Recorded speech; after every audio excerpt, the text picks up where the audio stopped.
प्रभु में मेरे प्रिय लोगों, प्रभु आपको बहुत ऐसे आशीष दे कि आप इन वचनों को सुनते हैं। और ये वचन रूत की किताब है, उसका पहला अध्याय और उसका 17वां पद है। प्रियो, रूत की बातों को हम यहाँ पर देखते हैं। यहाँ इस प्रकार से लिखा है, जहाँ तू मरेगी वहाँ मैं भी मरूंगी और वहीं मुझे मिट्टी दी जाएगी। यदि मृत्यु छोड़ और किसी कारण से मैं तुझसे अलग हूँ तो यहोवा मुझसे वैसा ही वरन उससे भी अधिक करे। प्रियो, ऑलरेडी रूत दुखी है। ऑलरेडी रूत का पति नहीं रहा इस दुनिया में। याद रखिए इस बात को कि रूत इतने बड़े दुख के अंदर अपना पति खोने के बाद, अपनी जेठानी उसके जाने के बाद, अपना देश छोड़ने के बाद, अपने लोग छोड़ने के बाद इस प्रकार से कहते हैं कि जहां तू मरेगी वहां मैं मरूंगी और वहीं मुझे मिट्टी दी जाएगी। जहां तेरी कब्र होगी वहां पर मेरी कब्र होगी। कितना बड़ा समर्पण है रूत का अपने सास और उसके लोगों के लिए, उसके परमेश्वर के लिए। ये सोचने वाली बात है प्रियो।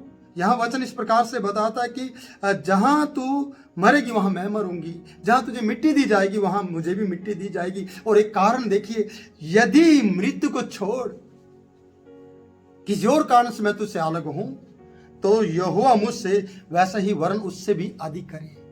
परमेश्वर और क्या इसके जीवन में अधिक करेगा प्रियो?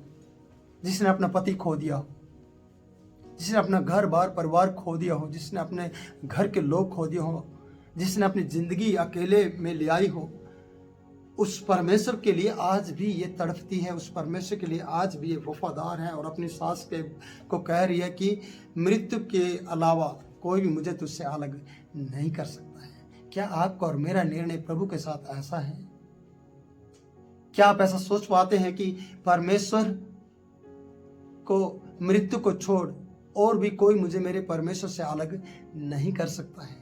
पर आपको एक छोटा सा सिर दर्द, आपको एक छोटी सी परेशानी, आपको एक पास्टर की छोटी सी डांट चर्च से और चर्च के लोगों से अलग कर देती है। आपका ईगो अलग कर देता है। क्या रुत जवान नहीं थी? क्या ओरपा ही जवान थी? जबकि ओरपा जेठानी थी और ये देवरानी थी। जेठानी का उम्र उससे बड़ी होगी देवरानी से, रूत से, जिसे जल्दी थी शादी करने की, अपने घर बसाने की। पर ये उजड़े घर को अभी भी प्यार कर रही है, उजड़ी सास को अभी भी प्यार कर रही है। इस घर में ये आज भी रहने के लिए तैयार है और इसकी सास और ज्यादा इससे कह रही कि तू भी चली जा, तू भी चली जा, तू भी अपने देश को लौट जा, शादी करो, घर बसा, तू चली जा। और ये कहती कि ना ना ना, जहां तू मरेगी वहां मैं मरूंगी, जहां तुझे मिट्टी दी जाएगी वहां मुझे मिट्टी दी जाएगी। मृत्यु को छोड़ और कोई भी मुझे तुझसे अलग नहीं कर सकता है। अगर ऐसा कुछ हुआ, अगर और कोई कारण हुआ, अगर मेरे जवानी के कारण से मैं बहक गई या मैंने तुझे छोड़कर कोई पति कर लिया या मैं व्यभिचार में पकड़ी गई, तो परमेश्वर यहोवा मेरे साथ उससे भी ज्यादा करे। कितना बड़ा निर्णय है, कितनी बड़ी एक कसम कह सकता हूं, कितना बड़ा एक समर्पण है कि इसने कहा यहोवा मेरे साथ दुगना करे, यानी उससे भी ज्यादा करे। अरे सोचिए, क्या ज्यादा परमेश्वर और क्या सजा देगा? परमेश्वर और क्या इसके साथ ऐसा भयानक करने जा रहा है? पर इसके निर्णय को देखते हुए लगता है कि परमेश्वर अब इसके साथ कुछ ऐसा गलत करने वाला नहीं है। परमेश्वर कभी नहीं गलत करेगा प्रियो, क्योंकि इसने सास के साथ, फिर से कहूंगा, लोगों के साथ और परमेश्वर के साथ चलने का निर्णय ले लिया है। हम जैसे साधारण भाषा में देखते कि आप तो सिर पे मैंने कफन बांध लिया है, अब मृत्यु से मुझे डर नहीं लगता। इसको मालूम है कि मैं तो उजड़ तो गई हूँ, पति मेरे सिर पे नहीं है, ससुर मेरे सिर पे नहीं, एक मेरी सास बुजुर्ग सास है और एक मैं हूँ। अब मैं सास को अकेला नहीं छोड़ सकती। पति चला गया लेकिन मैं सास को अकेला नहीं छोड़ सकती। उसका भी पति चला गया है लेकिन इसका परमेश्वर इसके साथ है। इसका परमेश्वर अब मेरा परमेश्वर होगा। क्या आप और मैं इस तरीके के निर्णय ले सकते हैं प्रियो? मैं नहीं चाह रहा कि आपकी जिंदगी में इस प्रकार की घटना घटे, पर इस घटना घटने से पहले आप परमेश्वर से प्यार कीजिए। क्यों आप परमेश्वर के ऊपर डाउट करते हैं, शक करते हैं कि क्यों ऐसा? आप शायद ब्लेम करने वाले लोग हैं कि रूत के साथ परमेश्वर ने ऐसा क्यों किया। आप जब पूरी कहानी पढ़ेंगे तब आपको समझ में आएगा कि रूत के साथ ऐसा क्यों हुआ। मैं बताना चाहता हूँ कि उससे भी अधिक करे, परमेश्वर कोई भी गलत अब नहीं करेगा। 18वां पद है, पहले का 18वां, और यहाँ लिखा है जब उसने यह देखा कि वह मेरे संग चलने को स्थिर है, तब उसने उससे और बात ना कही। उसकी स्थिरता, उसके साथ चलने के निर्णय, सास के साथ, परमेश्वर के साथ, लोगों के साथ, देश के साथ, जिसका अड़िग निर्णय है, ठोस प्रमाण है इस बात का कि वो आगे बढ़कर इसके साथ ही रहेगी। और उसने अपने और रूत के बीच में, नुआमी के बीच में, रूत ने नुआमी के बीच में, अपने और नुआमी के बीच में परमेश्वर को ले लिया। इसलिए ले लिया कि अब मेरा परमेश्वर, तेरा परमेश्वर का मैं कभी भी इनकार नहीं करूंगी।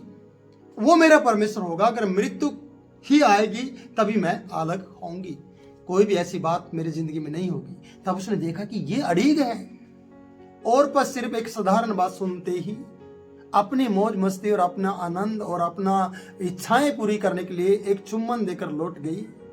पर ये दुनिया की कितने ताने माने सुनने के लिए अपनी सास के साथ हो ली प्रियो, ना जाने कितनी बातें इसको सुनने पड़ेगी। हो सकता जब ये वहां से निकले होंगे उस देश से जहां ये रह रहे थे, तब कितने लोगों ने कहा होगा इसके साथ जाकर क्या करेगी, कितने लोगों ने इसको डिस्क्रेस किया होगा, नकारात्मक बातें इसको कही होंगी। पर इसने अपने आप को नकारात्मक नहीं समझा, सकारात्मक बनते हुए, पॉजिटिव रहते हुए, सच्चे जीवित परमेश्वर को मानते हुए ये उसके पीछे चल दी। और नुआमी भी जान गई कि इसके निर्णय ठोस हैं, इसकी बातचीत में सच्चाई पाई जाती है, ये पीछे लौटकर जाने वालों में से नहीं है।